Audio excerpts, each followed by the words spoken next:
Good morning leaders, నేను మీ అరుంధతి రాజు. మీరు government job కోసం వెయిట్ చేస్తున్నారా? నాకు ఇన్ని డిగ్రీలు ఉన్నాయి, అన్ని డిగ్రీలు ఉన్నాయి, నేను ఒక గవర్నమెంట్ జాబ్ కోసం ప్రయత్నిస్తున్నా అన్న ఆలోచనలో ఉన్నారా? మీ అందరికి ఒక సక్సెస్ జర్నీ చూపించబోతున్నా అండి. Very inspiring lady Sarvashri Mallikarjun madam వచ్చేసి MA BEd MBA qualification.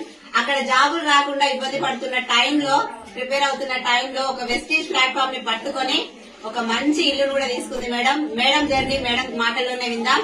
Hearty congratulations Sarvasri Mallikarjun madam. Thank you so మీ మచ్. జర్నీ మా అందరికి ఇన్స్పిరేషన్. మీ మాటల్లో మీ success journey. Thank you friends. ఇవాళ నేను ఇంత హ్యాపీగా ఉండడానికి కారణం నిజంగా వెస్టీజ్ లేకుంటే మాత్రం నా లైఫ్ ఈ జీరో. నా education before MA BEd MBA ఒక గవర్నమెంట్ జాబ్ కోసం నేను 25 years ఎడ్యుకేషన్ కంప్లీట్ చేసి 10 సంవత్సరాలు నేను గవర్నమెంట్ జాబ్ కోసం ప్రాక్టీస్ చేస్తూ వస్తున్నా. బట్ అక్కడ రాలేదు. సో నేను లాక్డౌన్ లో జాబు, శాలరీ, స్టడీ ఈ 3 వెళ్లిపోయినప్పుడు నేను ఖాళీగా ఉన్న టైంలో నాకు ఈ ప్లాట్ఫామ్ పరిచయం చేసిన my great leader Saidul sir garu. Thank you sir. Sir పరిచయం చేసినప్పుడు నేను వినలేదు, ఎందుకంటే నేను డబుల్ పీజీ కదా అన్నట్టు నేను నా ఎడ్యుకేషన్ వైపు వెళ్ళిన.